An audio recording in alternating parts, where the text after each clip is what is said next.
Qizil iblislar qaytmoqda. Manchester Unitedda yangi stadion.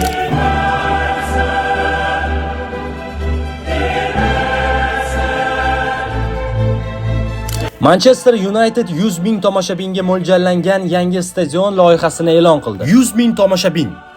Bu esa 10 tuxumi arena degan. Yangi stadion loyihasi eng boy arxitektor Norman Foster tomonidan ishlab chiqilgan. Stadionning o'ziga xos jihati Trident deb nomlangan 3 ta ulkan ustun bo'lib, ularning balandligi 200 metrga yetadi va 40 kilometr masofadan ko'rinadi. Stadion qurilishiga taxminan 2,5 milliard dollar sarflanar ekan, loyihada ko'rsatilgan 3 ta ustunning balandligi Nesvanni yarmidan o'tar ekan.